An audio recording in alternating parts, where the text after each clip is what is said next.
Good morning, everyone. Good morning. Okay, there we are. So my name is Winston C. Thompson. As some of you know, I am an associate professor of educational studies and associate professor of philosophy by courtesy here at The Ohio State University. I am also a member of the steering committee for the Center for Ethics and Human Values. It's through that work that I am coordinator of this year's COMPAS program. COMPAS, as you know, or Conversations on Morality, Politics, and Society, is one of the signature series event series put on by the center, and it is an opportunity for us to ask deep and probing questions about issues that are enduring in our society. This year is no different as we're focusing in on education in our democracy. It's been a wonderful experience for us this year to sit with and ponder questions about education in a democratic context as we think about the ways in which we prepare for our ongoing work with and amongst others. Today's event, Should We Reconsider Sex and Education, picks up on this thread of ideas and looks at connections between the public and the private, the institutional and the intimate. This colloquium event asks whether and how sex education in both K-12 settings, as well as higher educational contexts, is influenced by and has profound influence on our democratic practices. How can sex education better prepare citizens for navigating their rights and responsibilities in their relationships with one another?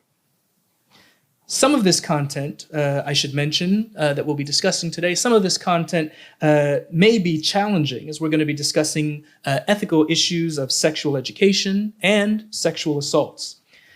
We encourage you to take care of yourself by stepping away if necessary. Today, we're going to be joined by some very exciting speakers as we consider the broad themes that I've already described to you. But before we hear from those speakers, I'm very glad to introduce to you today's moderator.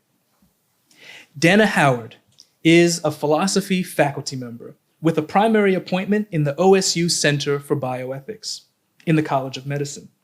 Prior to coming to OSU, Dana was a postdoctoral fellow in the Department of Bioethics at the National Institutes of Health.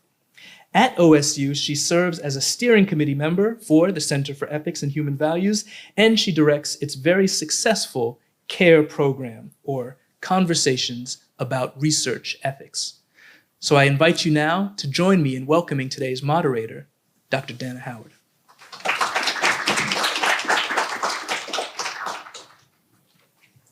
Thanks so much, Winston, for the opportunity to moderate this.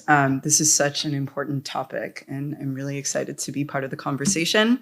So we are really delighted to have two experts on this coming from very different sort of research programs.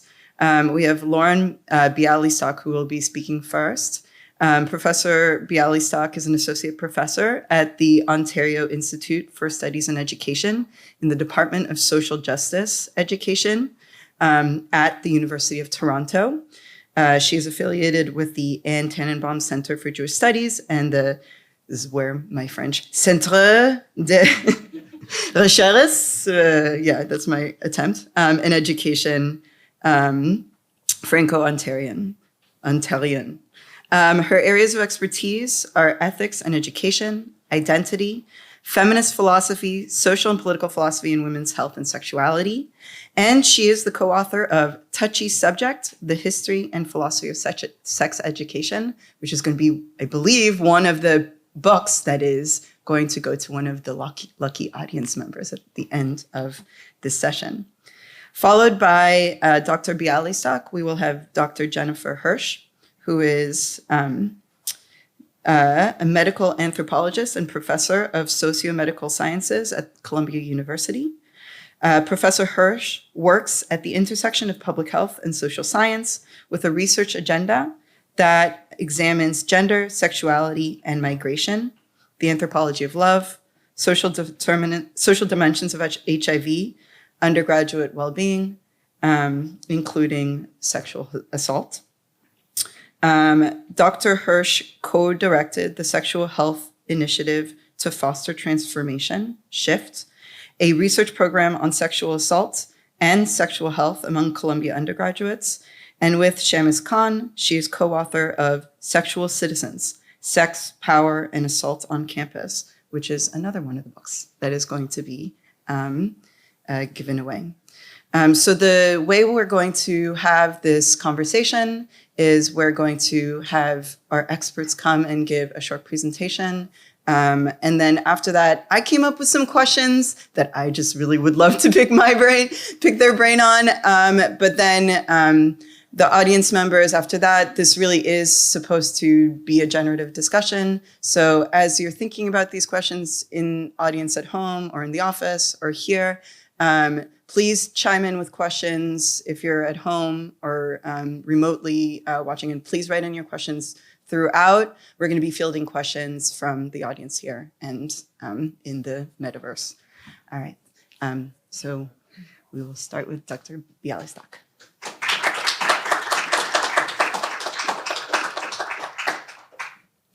Good morning. Can you hear me? Is this good?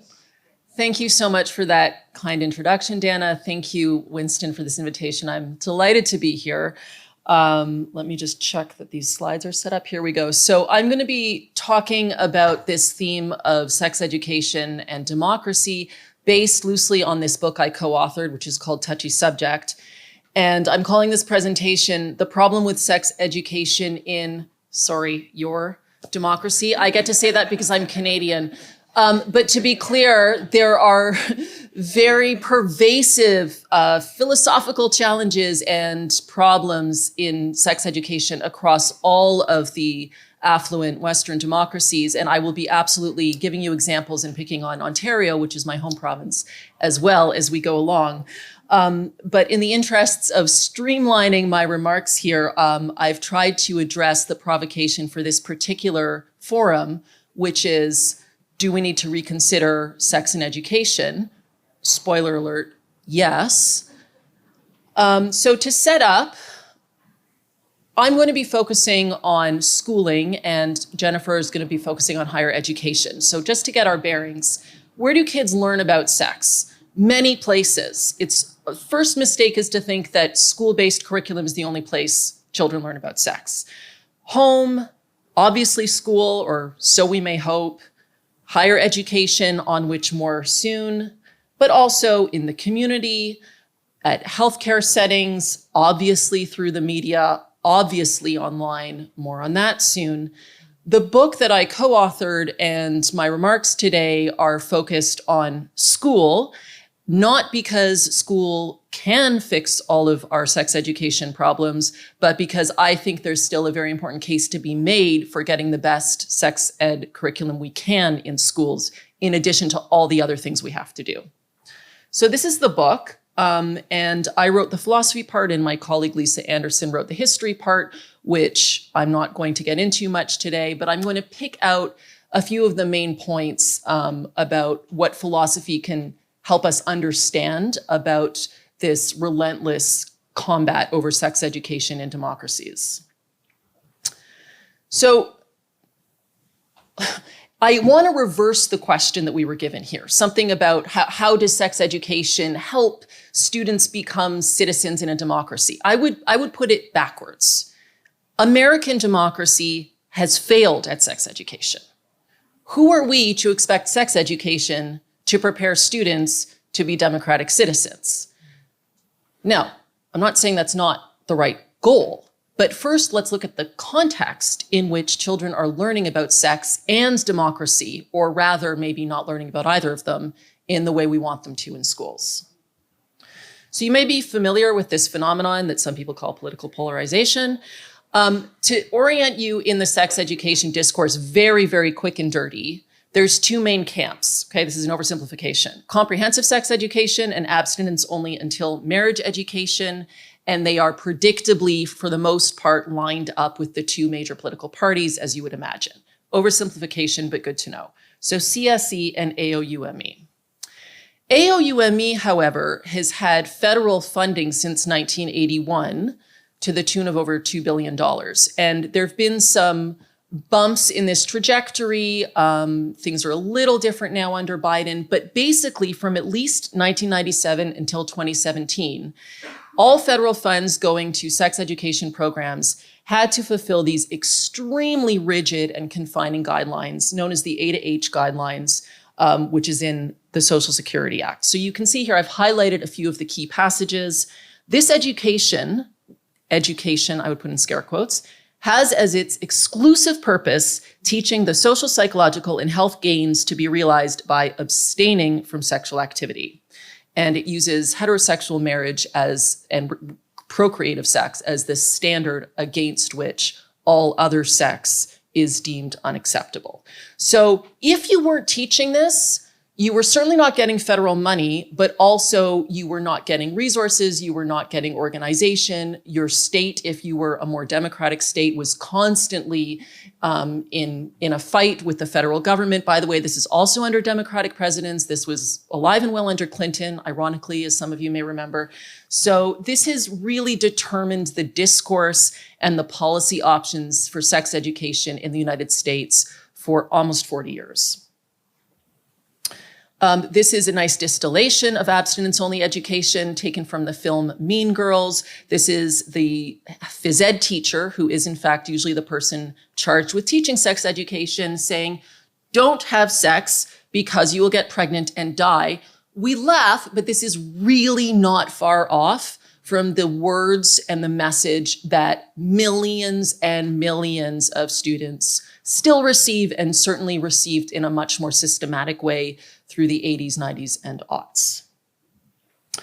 Unsurprisingly, this doesn't work very well. So I'm not going to give you the whole avalanche of evidence, but just to give you a few representative touchstones here.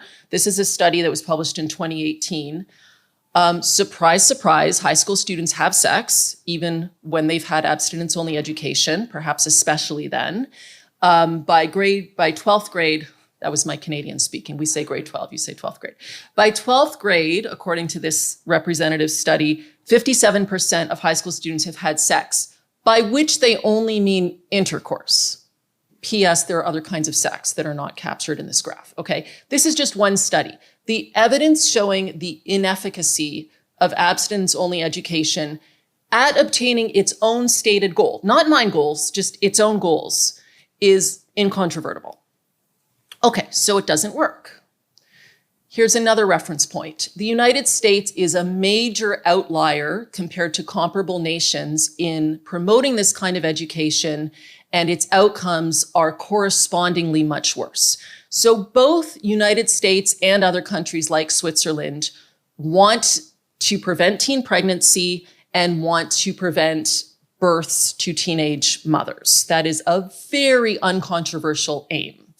For every one pregnant adolescent in Switzerland, there are 7 pregnant adolescents in the United States. For every baby born to an adolescent in Switzerland, there are 15 babies born to adolescents in the United States. This is from 2015.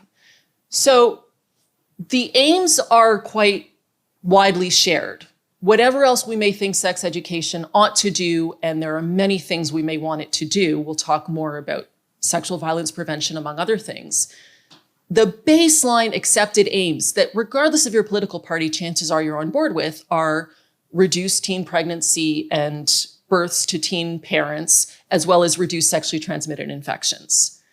Abstinence-only education does none of that. Comprehensive sex education actually does it better than abstinence-only education, and with more treatment and healthcare and better relationships overall. But regardless, because there are corners of comprehensive sex education in the United States, the composite is not delivering on the aims that it states. So I am telling you all of this, which is really kind of boring and empirical, and frankly should be widely known by everyone, even if it isn't, only to insist on the point that the American democratic system, which is presumably accountable to everyone and supposed to create collective conditions of health and thriving in education, supposed to meet uncontroversial, socially agreed upon goals like reducing teen pregnancy, is not working. even if you take the most consensual, no pun intended, aims of education, it's not working. So democracy is generating policy and promoting education paradigms that are not serving its own ends. It's not only about education. So I would posit that part of the reason that American democracy, unlike some of these other comparable democracies, has such poor outcomes in sex education is because of policies outside and cultural factors outside of education. For instance, sexual health, not rocket science, needs health policy as well. So you can teach kids how to have safer sex or how to use a condom, and we should, but that only goes so far. They have to access healthcare. They have to access contraception. They have to be able to access treatment if they get infections. They have to be able to access options if they get pregnant. What is the situation in the United States? There isn't universal healthcare, as you know, which is, again, making it an outlier compared to some of the other nations that share its goals. Planned Parenthood, which is the largest source of sexual and reproductive health care, especially for women and girls in the country, is constantly beleaguered. There's constantly attempts to defund and attack Planned Parenthood.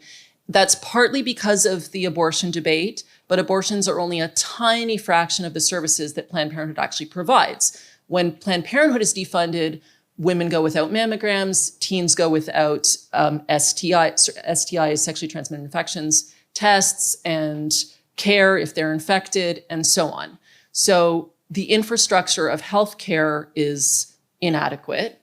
And then, as you may know, Roe v. Wade was repealed. So I'm not going to talk about abortion here, but again, compared to comparable nations where that teen in the image who finds herself pregnant may have far better options or far more ways of preventing from getting in that situation in the first place.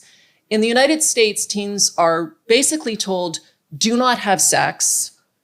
They are not given reliable contraception. They are not given reliable health care. And if they do get pregnant, they're on their own. So it's unsurprising that the outcomes are not living up to what, again, almost everybody across the political spectrum would want them to be.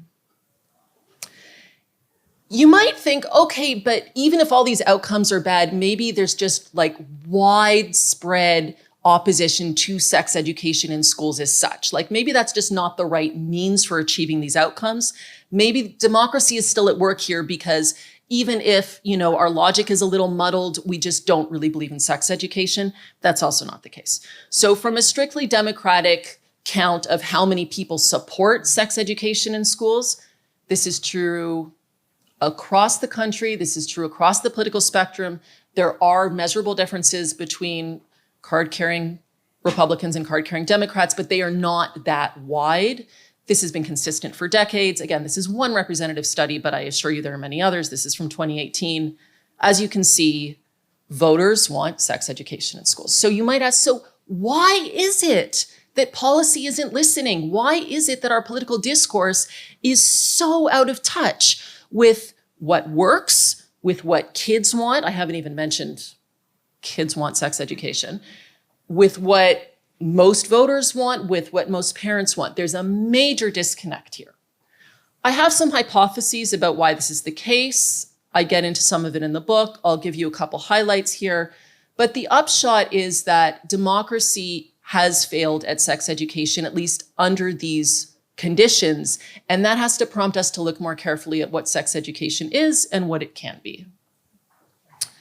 I said I would come back to Ontario. I'll just give you this very quickly. Not only is there a problem when policy doesn't listen to voters, but there's also a problem when public opinion is manipulated by politicians with ulterior agendas. So in Ontario, where I live, a conservative populist premier, Doug Ford, whose brother you may have heard of, was elected in 2018 and immediately repealed the progressive comprehensive sex education curriculum.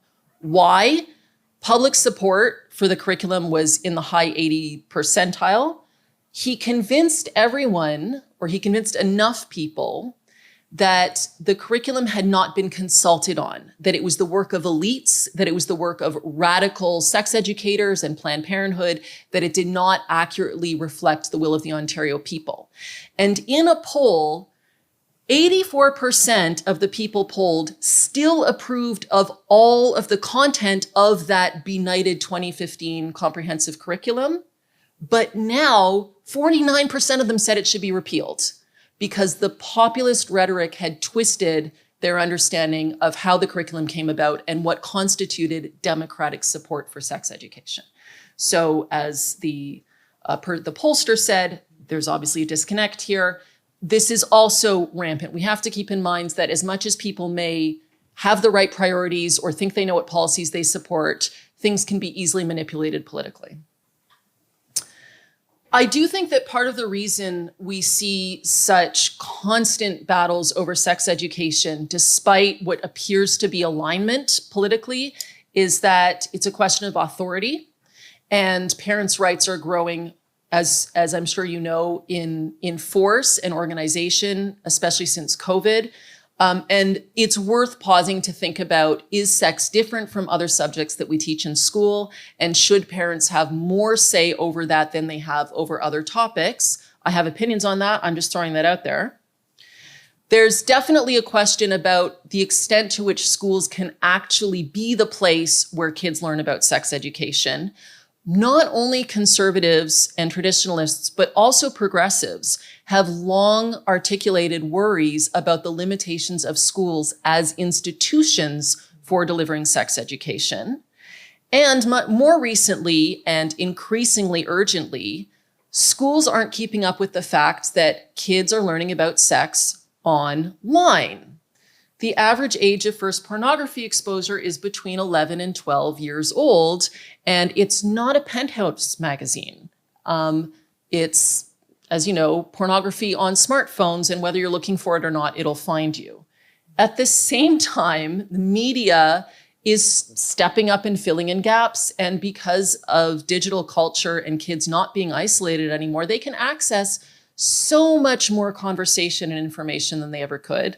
Some of it is excellent. If you haven't watched this Netflix show, Sex Education, I highly recommend it. This show does hands down a better job of all the comprehensive sex education curricula put together. But it's a Netflix show. It doesn't solve the institutional and political problems of getting sex education into schools, but it helps explain, especially paired with Pornhub, why many kids are out of their depth. And schools and parents who are still arguing about the ethics of putting a condom on a banana are not up to date with kids' actual lives. So I'm going to end with a modest proposal, which is how the book concludes. What do we want from sex education? We actually agree on a lot of things. As I said, there's less disagreement than it appears. We want to lower pregnancy rates and STI rates. We want people, presumably if they're democratic citizens, to make informed decisions. And we want respect for others, which is a very elastic container into which I would put preventing sexual assault, kind of a big topic, and respecting sex and gender diversity, which I don't really have time to get into here. But these are not even particularly controversial goals, at least if you look at the letter of the law. So a democracy is committed to, freedom and equality for everybody. These are pretty basic things. How do you teach them? I'm going to skip over some of this in the interest of time. We can come back to it. But I just want to flag here that as much as citizenship and democratic participation might be the correct goals of sex education is different from civics education and is not teachable in the same ways as, for example, the workings of a democratic government. You can give kids tests on the division of powers, and that may actually stay with them when they go to vote. You can give kids tests on the symptoms of herpes, but that doesn't mean that they're going to have healthy and fulfilling sex lives. I'm going to skip over this.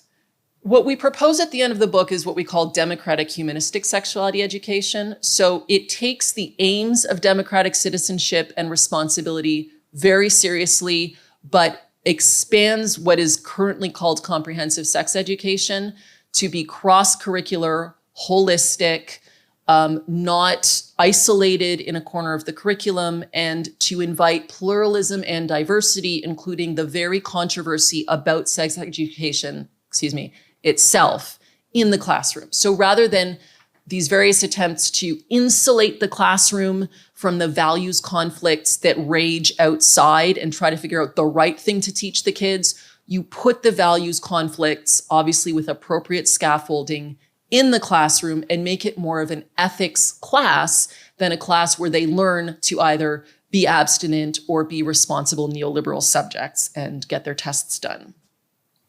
This will involve definitely rethinking the curriculum, probably doing away with assessment when it comes to sex education, rethinking school environment in ways that are very parallel to rethinking the geographies of higher education that Jennifer is going to talk about, and radically rethinking teacher education. So this is far more than tweaking a curriculum. This is reframing what sex education is and who's responsible for it in a way that schools can actually contribute to, while recognizing that everybody else has to contribute to. So I will leave it there, and I look forward to your questions.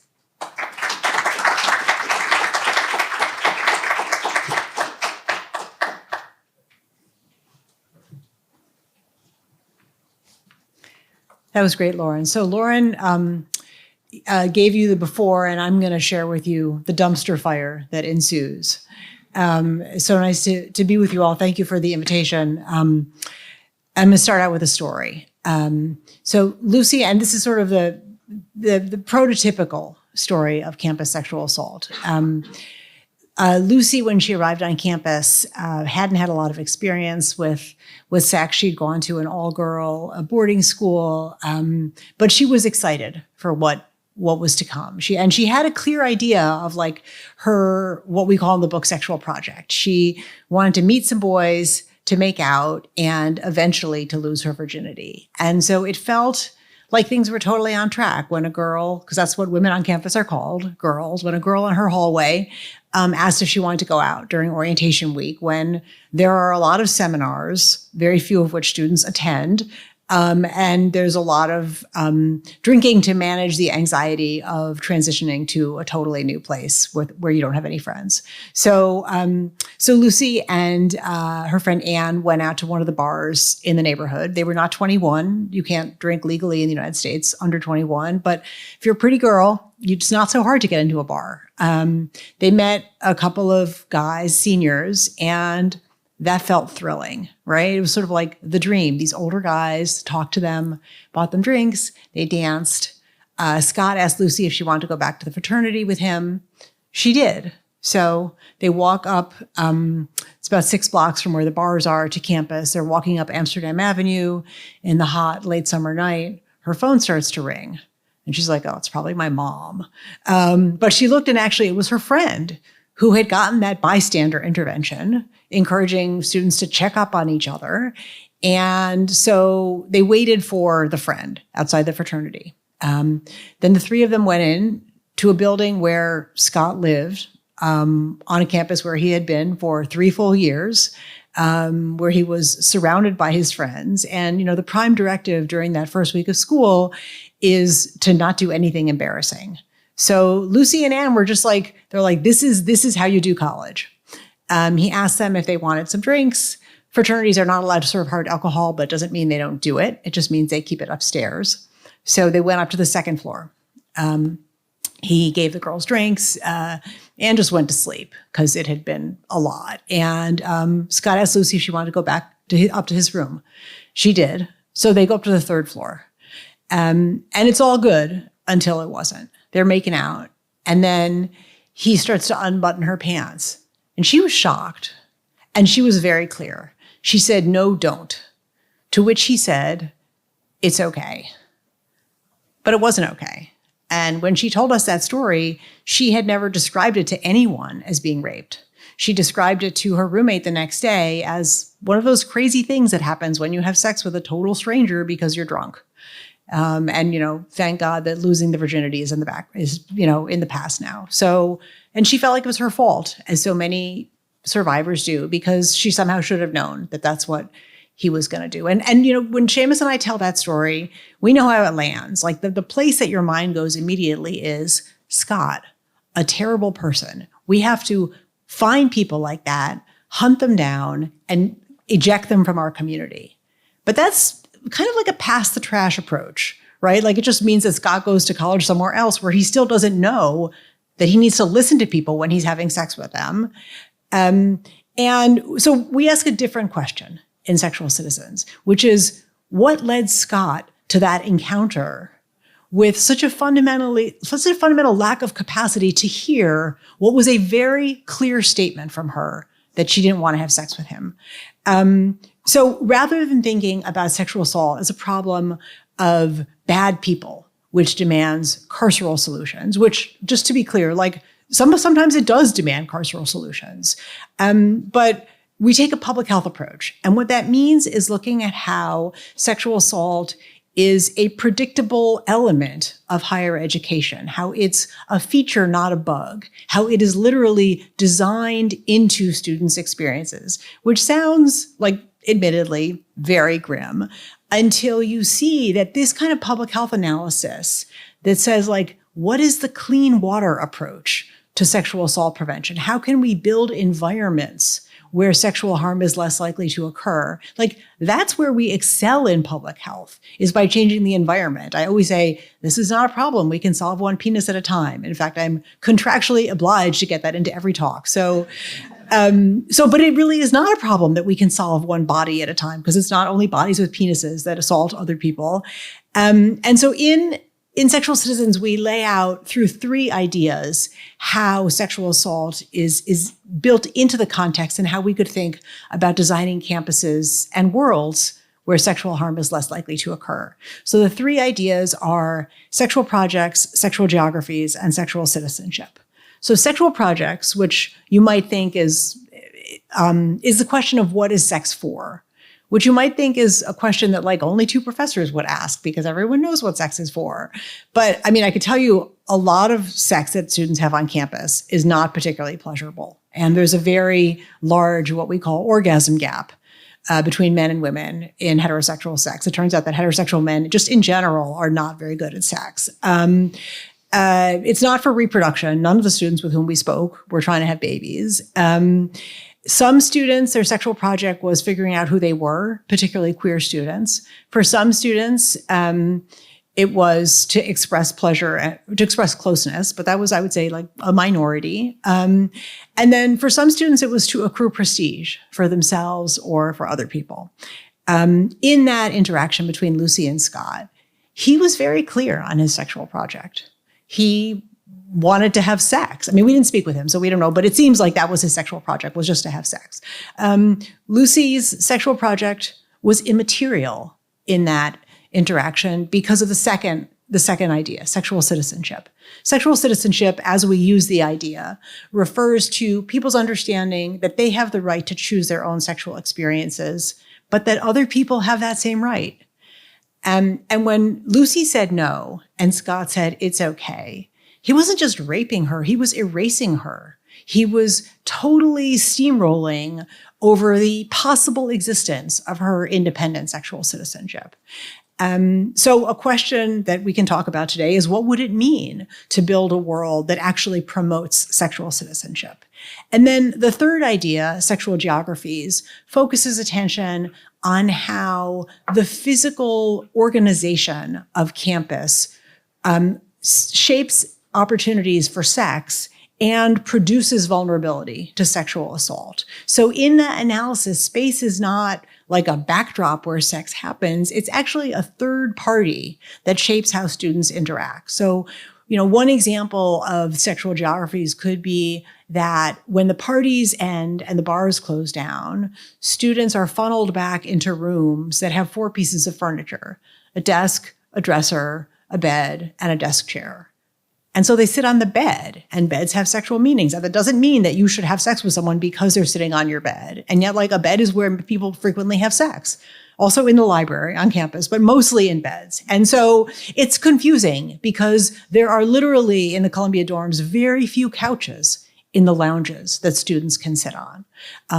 So that's just one example of sexual geographies. And then in the Lucian Scott story, of course, they're in his bedroom because the way that housing policy is organized on campus, and this is so naturalized that it seems like inevitable, but in fact, it's not inevitable. Students who are older have better space, so that space becomes a manifestation of power, but also something that amplifies existing power inequalities. It doesn't have to be that fourth-year students always have access to more private space to have sex and more social space to have parties, but that is currently how a lot of residential campuses are organized. So in the book, we argue that these three things together are part of the social roots of sexual assault. Now, okay, which of them are modifiable?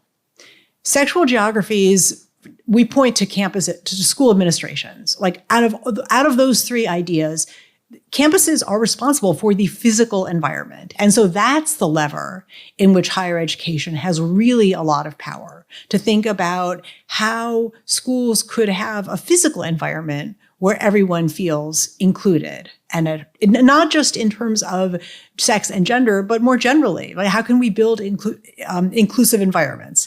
But the other two, sexual citizenship and sexual projects, are really pre-campus questions and outside of campus questions. Think about driving. Like, we've done a great job in the United States of reducing teen driving fatalities over the past 40 years. We didn't do it by telling young people, if you drive, you might die. And we didn't do it by letting them grab the keys when they were drunk and just like hoping that it works out okay. Instead, we have a pretty organized social program for making driving, which is an incredibly dangerous behavior, into something that is safer and that is regarded as a normal part of a transition to adulthood. And even if you have feelings about driver's ed, you don't get to just give your kid the keys without them getting a license. Like, that's something that we agree that we have to build roads that are shared spaces where people can move safely and get where they want to go, maybe even give someone else a ride, go there together, where they can do what they want to do without hurting other people. So we have a system for automotive citizenship, but we do not have a system that produces sexual citizenship. So I just want to share a little bit. There's no clock here, so I have no idea how I'm doing on time. Oh, but there's a clock there. Thank you. Gracias.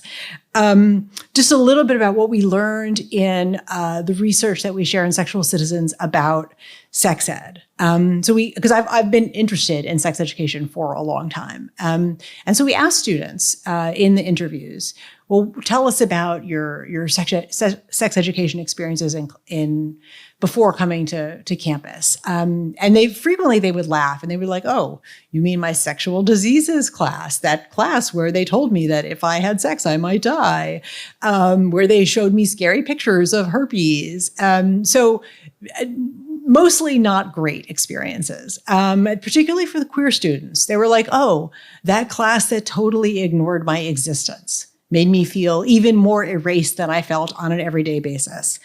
We also found, because part of the big research project we did at Columbia and Barnard included a survey, an analysis of the survey data, looking at pre-college experiences associated with either vulnerability to assault or protection from assault, found that women who'd had comprehensive sex ed that included practicing saying no to sex they didn't want to have, which is not abstinence-only sex education. It's just education that includes a skills development component, were half as likely to be raped on campus. So like in social science, we don't get effect sizes like that. That's the effectiveness of the COVID vaccine that we were hoping for, right? Back when we were putting all our money on vaccines to keep us safe. So like there is a vaccine essentially. It's not going to prevent all assaults. And yes, like ideally the goal is to teach people not to assault each other, in addition to teaching people to be safe from assault. But in other work that I've done, I've mapped out how the things that comprehensive sex ed does, if done well, could serve as primary prevention for assault. In other words, could teach people not to harm other people sexually. So in terms of the conceptual scaffolding of the book, sex ed in relation to sexual projects, I also don't want some teacher telling my kid what kind of sex to have, right? So the goal of sex ed, when done well, comprehensive sex ed, is not to impose a sexual project. It's to maybe provide space for students to reflect on their sexual projects so that they come into sexual interactions with more clarity about what they want. Sexual citizenship, yes, that is something that could be promoted by sex ed. If you think about the biter that was in your kid's kindergarten class, right? Like when little people emerge out into the world, they sometimes are unclear on other people's physical boundaries or just really don't care about them, right? So like frequently there's a biter in pre-K.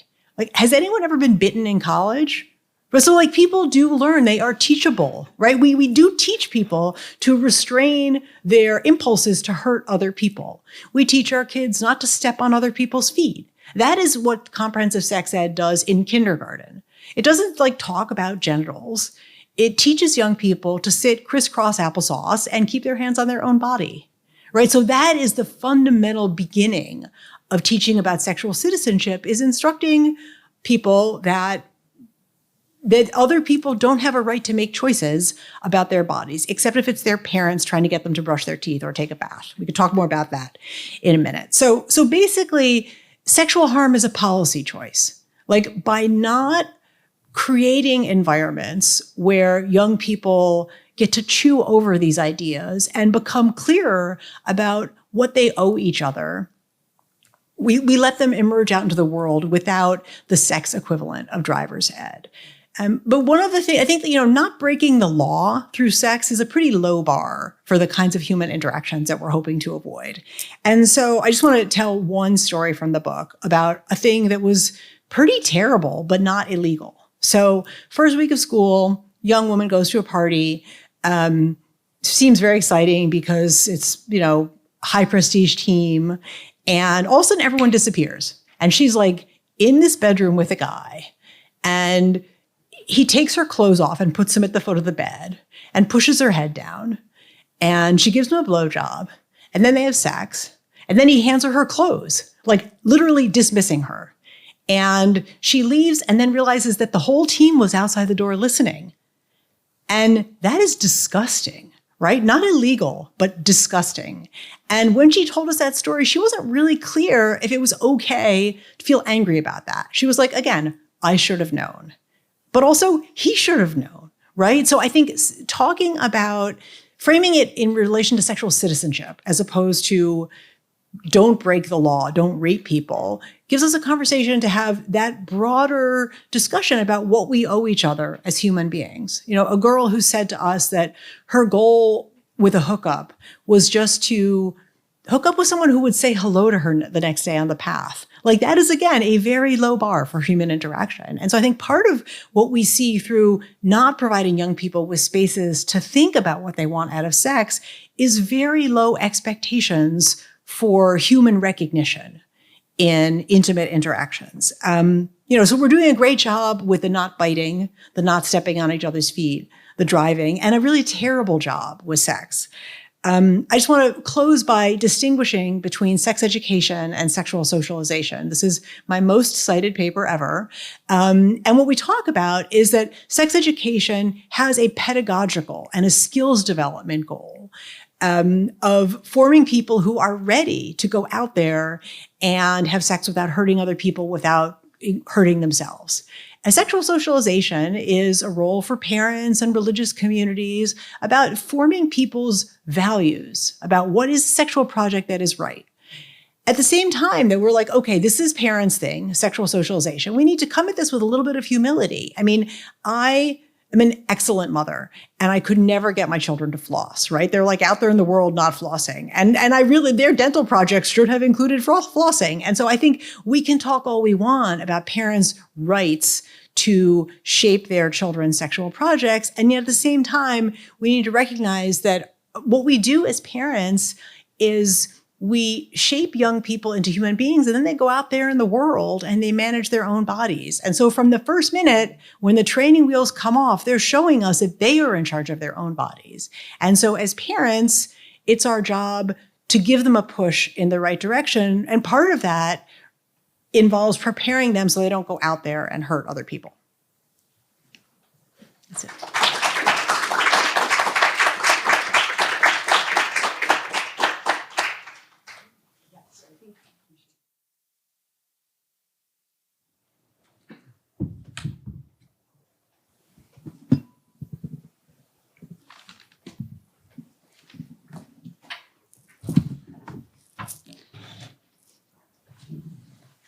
Okay. Can people hear me? Yeah. Okay. Thank you so much for those opening remarks. There's so much. So I'm just going to jump in, and I think part of my questions are really teasing out some of the things that you've already said and welcoming you to have a conversation with each other, and also just elaborate on some of the really important themes that have already been sort of covered. So I guess the first question is just sort of really thinking about, in ideal circumstances, or maybe in non-ideal circumstances of today, but thinking ideally about the aims of sex education. What do we want students to get out of sex education? What do we want them to be able to do, or to be able to be, and to think about themselves and to think about others in today's world? Well, so one point we make in our book is that sex education is always contextual. And I mentioned that my co-author is a historian, and half the book is about the history of sex education. It's really worth learning about the history to understand that so much of what we take for granted today was not always taken for granted. And things that we may think are impossible have actually been tried, and we can learn from previous experiments. But also that what sex education can do and should do varies. So I mentioned briefly how the influx of digital pornography, but alongside social media and all the other facets of the whatever sphere they call it these days, has profoundly changed what kids need to know about sex and sexuality and how they think about it in ways that even very progressive-minded and well-meaning parents are struggling to keep up with. So one of the reasons why I did dwell on this parents' gap and the sense that maybe, parents feel shut out is that although there's always been a generational gap, especially when it comes to sex, I would say that that gap is far more pronounced now than in previous generations. Sex itself hasn't changed, but the way kids learn about sexuality and the kinds of influences they're exposed to is literally unrecognizable. I mean, even to between me and my kids. So studies show that parents who say that they are going to talk to their kids about sex usually don't, or they're missing information, or they get things wrong. Studies show that half as many parents think their kids have been exposed to pornography as have actually been exposed to it. Parents mistakenly think that they can shelter their kids from certain things, whether it's, pornography or various kinds of media. They can't shelter them.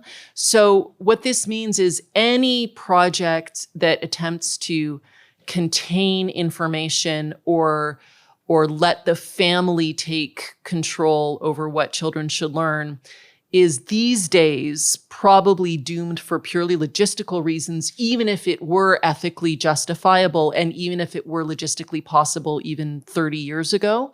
And parents really need to understand this. So in that context, although I was already going to be a liberal about sex education, it's even more important for schools, which are public institutions that bring together a generation of the same age group, but otherwise completely diverse, to equip students with basic knowledge and skills to encounter the craziness of the world out there, because nothing else is going to put them all on the same playing field. Their individual parents, their religious communities, even their nurses and doctors, however well-meaning, are not going to be able to set them up for the world that we actually live in today, even if that would have been enough before. What she said. I think the one thing that I would add on to that, we love the driving analogy. So it's not just that we need to build a world in which people can safely share the road with each other, but that some people are on bicycles and some people drive Hummers, right? And I think that the students who drive Hummers, right, they're like white, wealthy, heterosexual, cis men, my children, both excellent people, need to learn to be aware of the power they wield. Go back to Scott, right? Like maybe Scott is not a terrible person. Maybe he is. I mean, he did a terrible thing. But maybe he was totally unaware of the fact that when he said it's okay, that Lucy felt immobilized by that. Maybe he didn't understand the power that he wielded interpersonally and institutionally in that moment. And so another thing, and then there's not just gender power dynamics, right? There's all kinds of other power dynamics that produce vulnerability to assaulting someone. And so I think something that sex ed needs to do is to help students understand that social power operates, but then situate themselves in that, to be accountable for who they are socially and to think about how that might shape their interactions with other people. So last week, there was an op-ed in the New York Times. I don't know if others have read it, but it was entitled, "Have More Sex, Please." And it offered some data about the current rate of sexlessness in the US today. So some of it is younger people have less sex than their parents' generation. I'm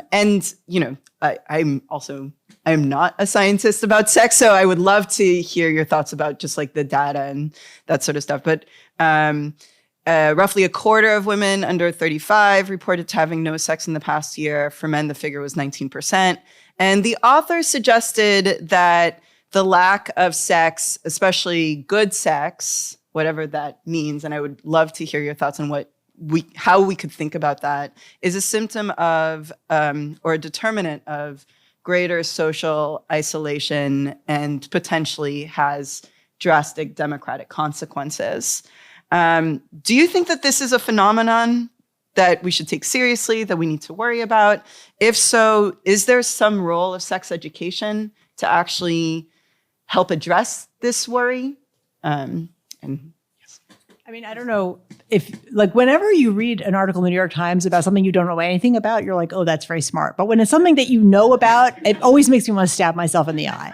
I mean, I think there's that article fundamentally missed that sex is a social behavior, not an individual behavior. And what I mean is that the ways in which people have sex, including the frequency, are shaped by social context. So it was a classic neoliberal take to say, like, I mean, and the data are accurate. Like, young people are having less sex than their parents did.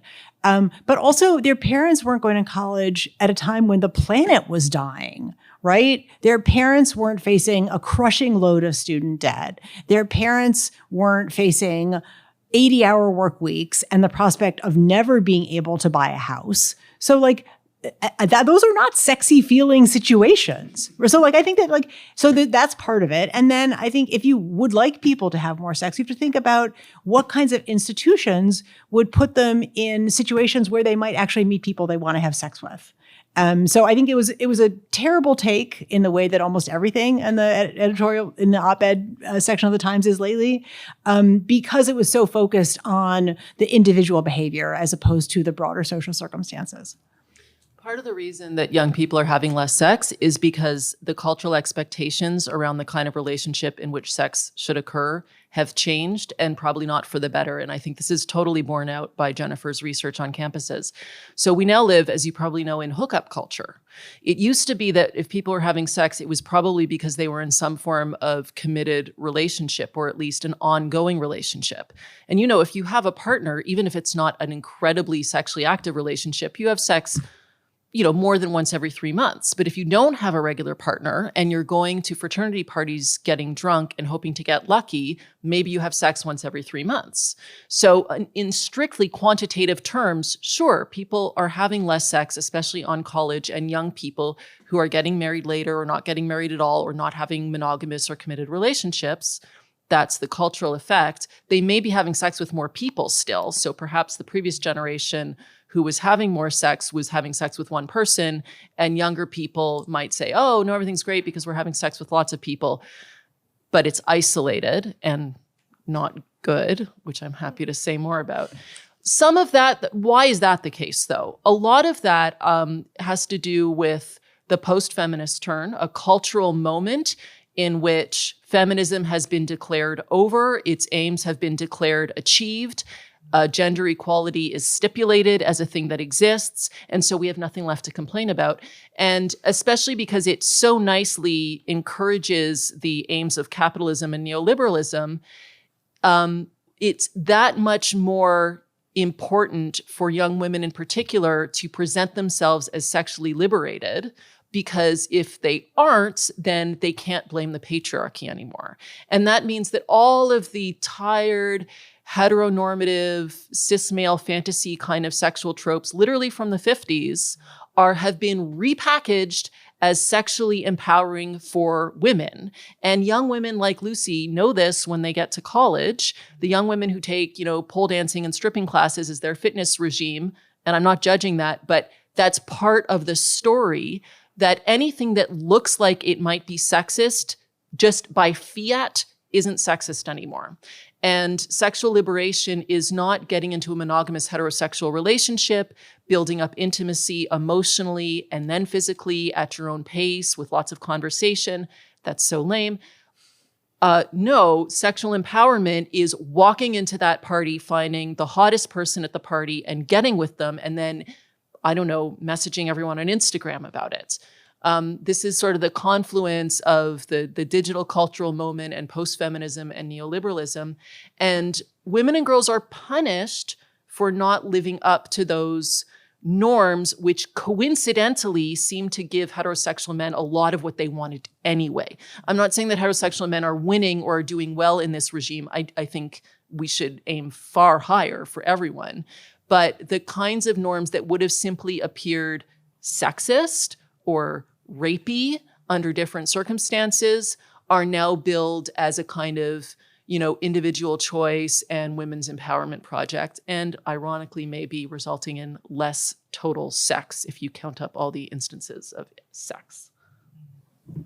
So maybe we can just pause for a moment and talk about the idea of good sex, right? I really do think that this question about, really having this language about sexual agency or sexual projects is really helpful to really think about what do we want in the context of sex and how could we be agents in that context? That makes so much sense to me. If we have that, can we talk about good sex? Is there good sex and bad sex, or is it just different sexual projects? How should we think about that? Yeah. How long do you have? Okay, I'll say a few things. So, first of all, I'm sure Jennifer and I largely agree, and I really like the language of sexual projects, but I'm also going to indicate a few worries I have about framing it like that. So I think it's been a big success to think about sexual ethics and also good sex, at least in the first instance, in terms of consent. Consent really should be the dividing line in terms of what kind of sex is morally acceptable and unacceptable. It's not... it doesn't juxtapose completely onto good and bad sex. You can have consensual bad sex, and some people even have pleasure in non-consensual sex, which is problematic, but not therefore untrue. Okay, so these are different quadrants. Of course, we need a consent line, but consent, as many feminists are now really wrestling with, and there's been a whole raft of excellent scholarship and debate about this just in the last couple of years, are recognizing that consent is not a bright line, and it may be necessary, especially when the carceral state is involved in prosecuting sexual assault, but it is far from adequate. And neoliberalism, again, this idea that we are all individual agents responsible for our own choices, goes hand in hand with the latest best practices in consent education, like in affirmative enthusiastic consent, which teach people to figure out their desires, know their desires, confidently announce their desires, confidently express a change of heart if they have a change of heart, and walk out of the room if they don't want to be there, which again is better than not talking about consent or having extremely nebulous consent standards. But it's also very problematic because of the amount of responsibility it puts on individuals who are completely differently situated in terms of power and experience to be agents. So obviously we want to think that good sex involves agency and consent, but we don't want to oversimplify or download the responsibility for being agentic onto especially, 17-year-olds who don't have much to work with. So, I mean, we're very moralistic about sexual citizenship. Like that is the hill on which we will die. But our take on sexual projects is that people should live their best lives, right? And that there are some sexual projects that carry more danger of causing harm to other people, right? If you want to get drunk and have sex with a lot of people you don't know, you might rape someone. Right. And we're just doing a very bad job of communicating that to young people. When we talk about drunk driving, we don't say, don't drive drunk because you might die. We say, don't drive drunk because you might kill someone. And so I think there are, as a social scientist, I'm agnostic about sexual projects. As a mom, not so much. But I think that having a conversation with young people about even like giving them the opportunity to think about their sexual projects is useful. And then helping them see that there might be some that are more dangerous for other people. And then taking a harm reduction approach, right? Saying, if you're going to do that, we just want you to think about how you could make that less likely to hurt yourself or someone else. So I would say that our take would be that good sex is sex that recognizes other people's sexual citizenship.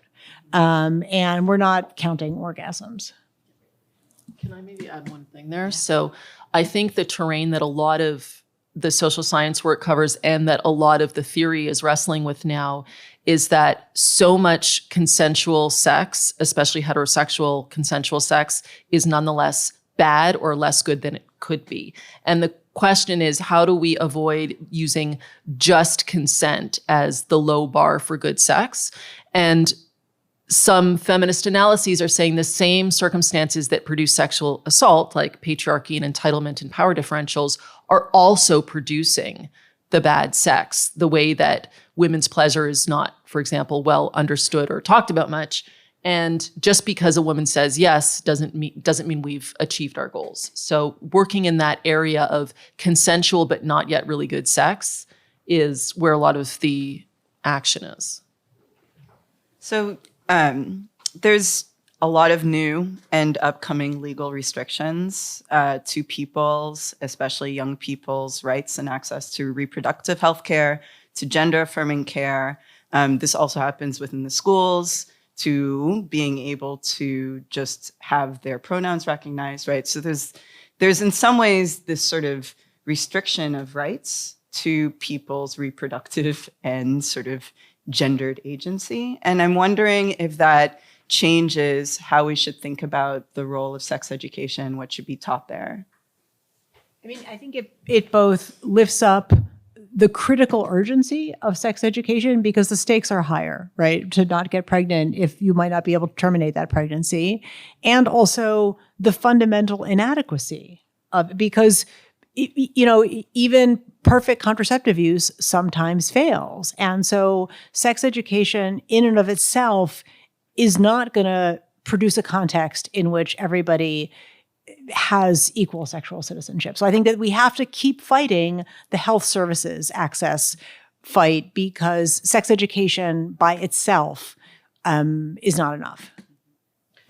On the issue of like the Don't Say Gay bill and the copycat bills and the federal one that's been proposed now,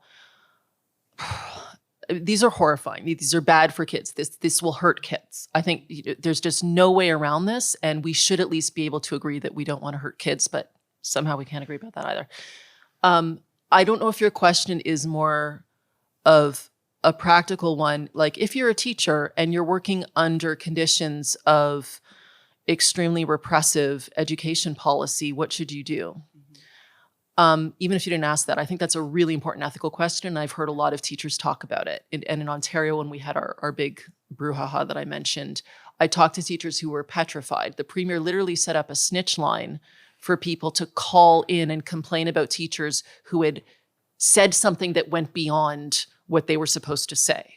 Fortunately, we have a lot of human rights law and the Canadian Charter of Rights and Freedoms that, among other things, protect discrimination, protect people from discrimination on the basis of sex, gender, sexual orientation, and gender identity. And that ended up doing a lot of the work in showing the illegality of these new policies. I think that the way the states are organized, there's much more of a patchwork, and it can be much harder to get the courts to overrule legislation that looks like it's literally requiring teachers to discriminate. But that is what it is doing. It is requiring teachers to discriminate. Now, if you're a conscientious teacher and you don't want to discriminate, I'm not going to tell you what to do. I mean, I think this is a big surprise that people are reluctant to go into teaching. If you want to scare away even more good people, keep doing this. But it's really an untenable situation, and I would just wish to offer my support to all the teachers and administrators and staff people who are having to negotiate these incredibly repressive policies. Yeah, so maybe this is my last question. So think about your questions, audience. Start writing them down if you haven't done so, audience virtually. And it's about this sort of negotiating the current political climate question, so a little bit more of the practical. COVID-19 has been the context in which school boards have become these sorts of like sites of political protests. There has been controversies starting with masks and vaccine mandates. There's controversies now. I mean, I say controversies, but there are these like political fights about how history should be taught, whether don't say gay bills, or whether children are allowed to be sort of whether their gender can be the proper gender or proper pronouns can be used without parental permission. And a lot of these, and this came up in the presentations, a lot of these fights have been couched in terms of parents' rights versus state mandates or educational policy. And, one question is the very practical, how do you navigate this and, sort of provide appropriate sex education? Because it really does seem to be at the nexus of these kinds of debates. But then the second question is the more like ethical question about what role do parental rights and parents' authority have in thinking about what counts as a proper sex education within, and we could talk about the college level, but let's focus on when they actually have legal authority. So talk about parents' rights within the elementary and high school settings. I mean, it's hard to answer that question after 3 years in which it's been so conclusively demonstrated that many people in America don't care if their neighbors live or die, right? So that's the context in which I struggle to think about, what, not just like what do I wish that people thought they owed each other, but what do we actually owe each other? I think Laurel's pointing to the research on what most parents want for their kids is really instructive, because the New York State senator who sponsors the sex ed bill, which we have been trying to pass since 2004, had to get her team extra security and extra mental health support because there were 4 parents that were appearing at every single public event she had. And like those 4 parents don't represent what most people in the Rochester area want for their kids. They represent the 4 parents who got off the couch and insisted that their voices be heard. And so I think, part of my response is that the left in America is terrible at framing questions, like framing the public debate. And so if we're really going to talk about parents' rights, it would be about our right to build a shared community in which it's safe for our children to leave the house. But somehow that is like, we have failed at that. I think there are legitimate questions about the role of parents. I'm also a parent, and so it's a useful way of checking myself, when I go on about, having confidence in public education and the state, because today I may agree with what they're doing, but if I don't agree with them tomorrow, what am I going to become a parents' rights activist? I'll give you a teaser from my next book. So I think part of what is happening is that the discourse of parents' rights has been invented. So first of all, it's not a legal category. There's no such thing as parents' rights, which again, it doesn't mean philosophically I don't think parents have normative claims, but it's been invented and propped up, and the right in particular is extremely adept at marketing these kinds of phrases. And it serves as a foil for other kinds of rights and identities, in this case, particularly LGBTQ plus identities, but not only, to give the appearance of a sort of irreconcilable conflict of rights or interests, or a level playing field where there isn't one. This is a strategic choice that resonates with a lot of people. As I said, as a parent, I see the appeal, and we do feel like we have parental identities. What's happened, though, is that what's doing the political work is not the parents' parental identities or the fact of being a parent, not some kind of natural right they have as parents to control their children. What's doing the work is their political or religious or moral orientations, whether it's being anti-LGBTQ or abstinence only, that is masquerading as parents' rights. And so it sets up this imaginary battle between, oh, the rights of this group and the parents and the queer kids. No, the queer kids have rights as queer kids, and they need to have certain things respected, irrespective of who their parents are. The parents do not have rights just because they're parents. What they're saying is, we don't like all this queer stuff you're doing in school. There's no right to be protected from, we don't like all this queer stuff you're doing in school. So parents' rights, on my analysis, just changes the frame of the discussion in a way that makes it much, much harder to have democratic dialogue about. So this is an opportunity for members of the audience to ask questions. Any follow-up questions? Yeah. And would you mind, we're going to do microphones so that people virtually can hear as well. So would you mind going to the microphone? That would be awesome. Thank you.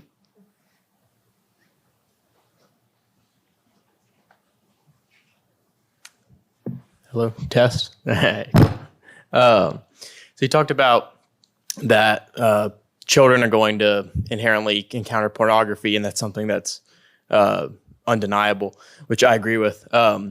But given that there's scientific evidence to back up that pornography is actually neurologically damaging to children, and it's especially something affecting young men as far as pornography addiction, things like that, how do you approach advocating for safe pornography use to kill kids when you're also trying to encourage them to be sexually explorative in a healthy way, and kind of differentiating the two, and that there can be such a thing as a negative self-search compared to a healthy sexual exploration for developing teens and young adults?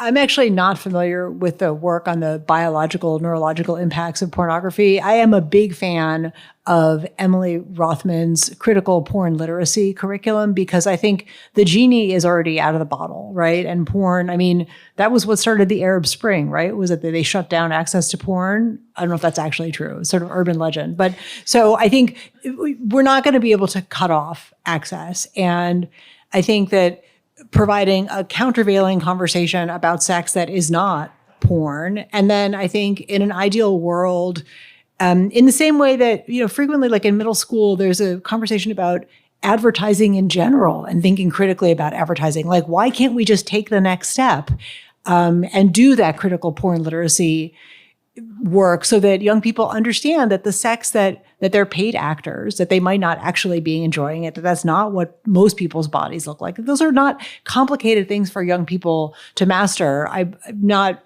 sort of optimistic about a world in which that work would happen in public education. But there are other institutions that young people are part of that could do that work.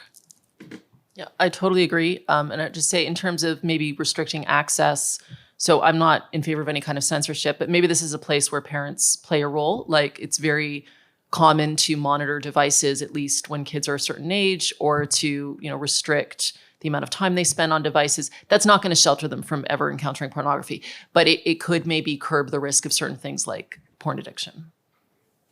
Thank you. Hello, thank you for this really interesting conversation. I had a question specifically about sexual assault as an environmental problem and thinking of it that way.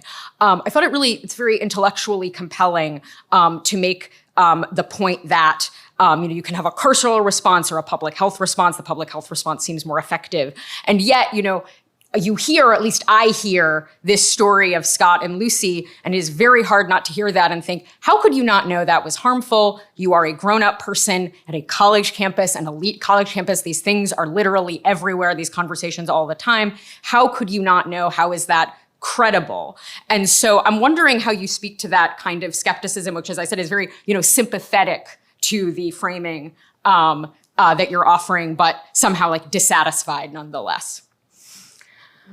I think we haven't sort of built a space for a non-carceral anti-sexual assault conversation. And so people feel like in order to do the work of opposing sexual assault, we have to think about, we can only be in the conversation about Scott as a terrible person. And there are certainly people who are intentionally seeking to do harm through sex. I do not deny that.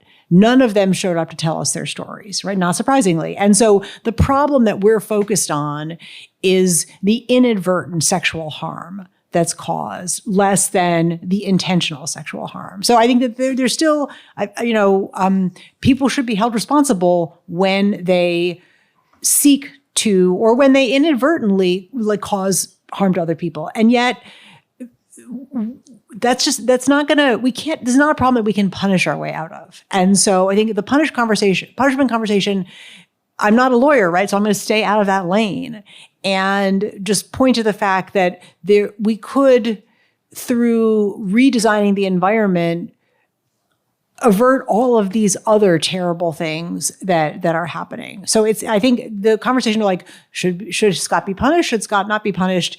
Is not it's not that it's an unimportant conversation, and maybe you're better, as a philosopher or lawyers in the audience, better prepared to answer that conversation. I think what we're trying to do is shift the conversation to include the environment. I don't know if that's a satisfying response.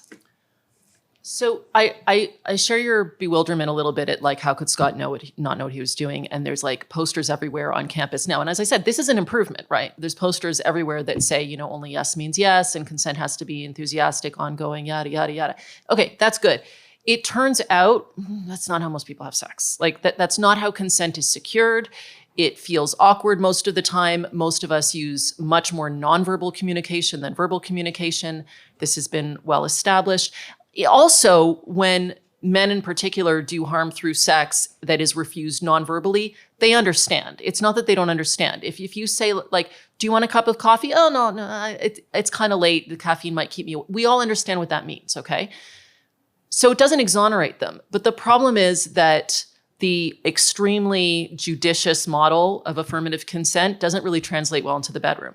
If you change the environment, so for instance, Scott and Lucy are less likely to be blackout drunk when this happens.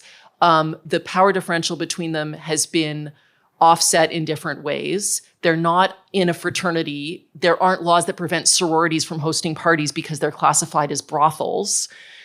There are more social activities on campus that don't involve alcohol. There are more couches and comfortable seating other than the bed in the dorm, blah, blah, blah. You can easily see how they could have a conversation where much more is communicated before they get to the moment where the clothes are on the floor.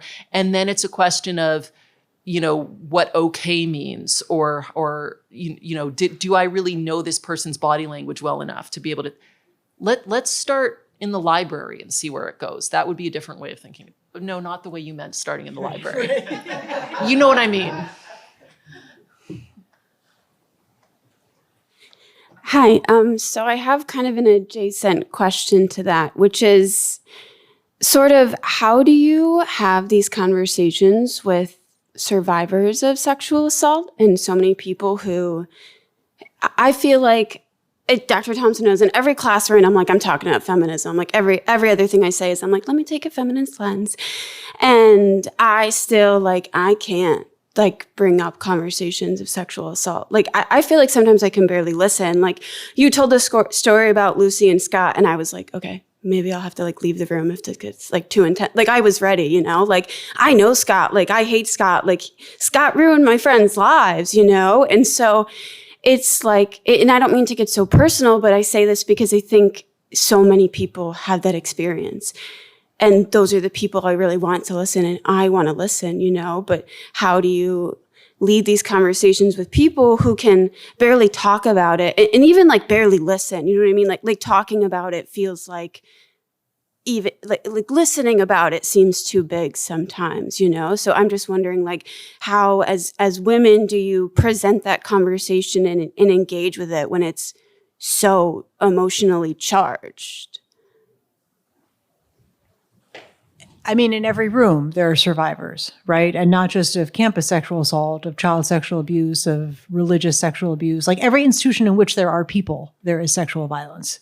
And so when when I talk about the book, when I've taught it, I think to lead with compassion, right? So like really, if people need to leave the room, they should leave the room. And I think starting with just acknowledging that there are survivors in every room because people want to feel seen.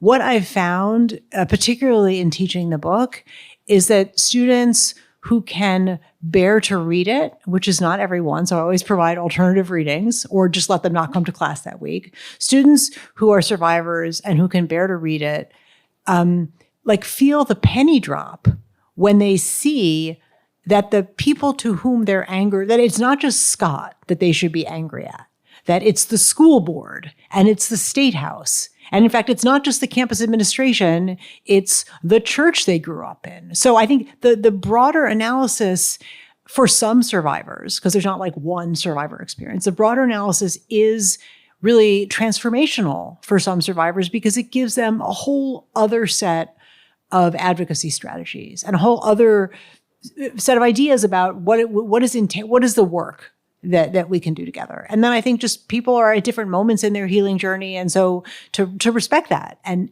not need there to be one survivor response to being in this conversation. I'm not an expert in this, and I think that's, just incredibly delicate and urgent work to be done. But I would just distinguish between talking to survivors or to a room, knowing that there are survivors in the room, and talking to would-be perpetrators or bystanders or just friends and people who aren't survivors. So much sex education puts the burden on the person who is susceptible to the assault. And this contributes to the victim blaming culture and the self-blaming culture that makes assaults unintelligible even to the people who experience them.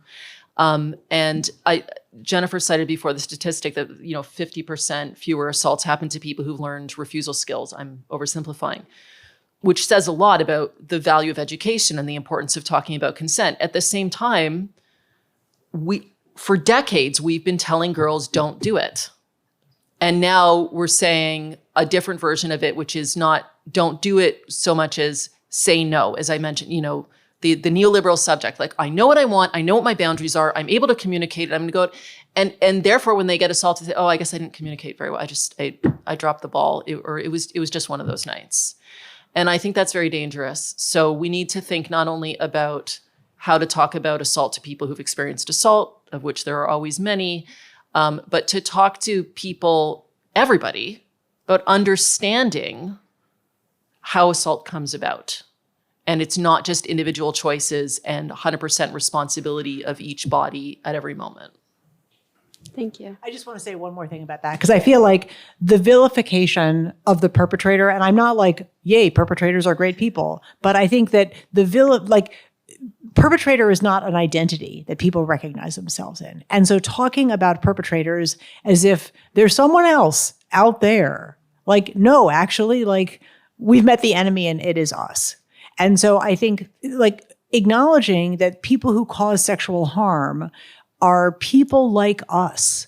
Like, yeah, sure, Harvey Weinstein, but like also people like us in this room, bumbling through our lives, not paying attention to the people that we're naked with. So leaving room for people to have caused sexual harm and to make amends for that, to see what they've done and to recognize, to address the damage.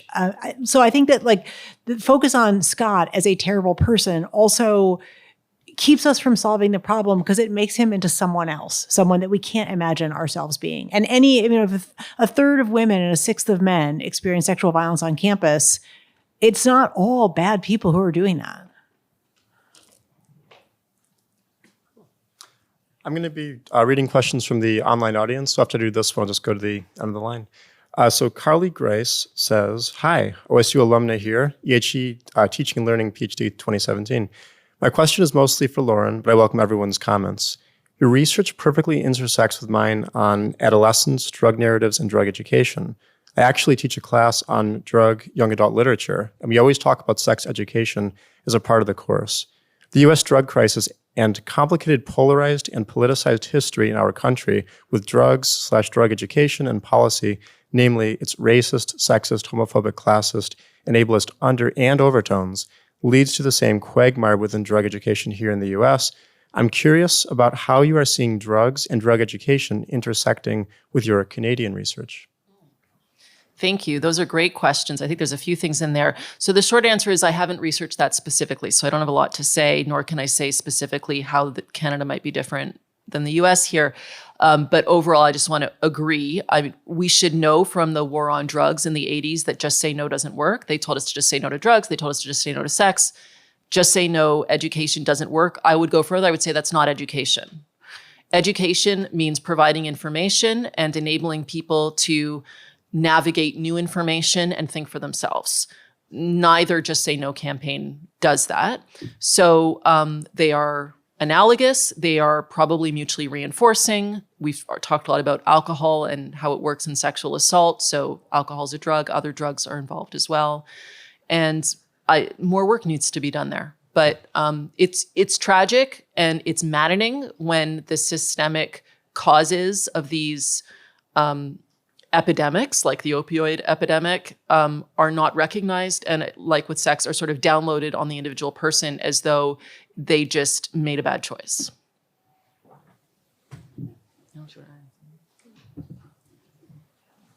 Hello. So at the close of both of your talks, you discussed the role of citizenship or how democratic education might overlap with sex education, right?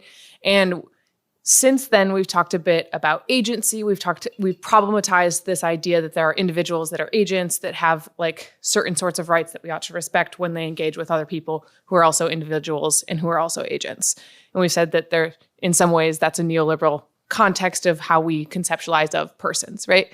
So I haven't read either of your books, maybe I'll get to, but I hope that I invite you to say a little bit more about how you conceptualize of citizenship and its interactions with sex education that doesn't lean into this sort of, there are individuals who have rights and then they interact with other individuals with rights. Like, is there a more relational component to it? And if so, please say more.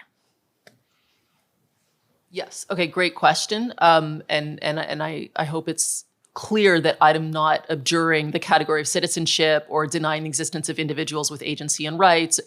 We need a balance here. And I think, Jennifer's aiming in the same direction. There has to be a balance. I think neoliberalism has really polluted our understanding of how individual rights and responsibility can coexist with social responsibility and relationships, which in my view, a very egalitarian kind of feminist liberalism does give us. Liberalism and neoliberalism are not the same. And if you especially take out market incentives and the, outsourcing of all public things to the private sector, I think you can still retain a pretty robust notion of a public space where there are individuals who have rights and responsibilities, but also shared projects and don't exist as atoms. But as a collective.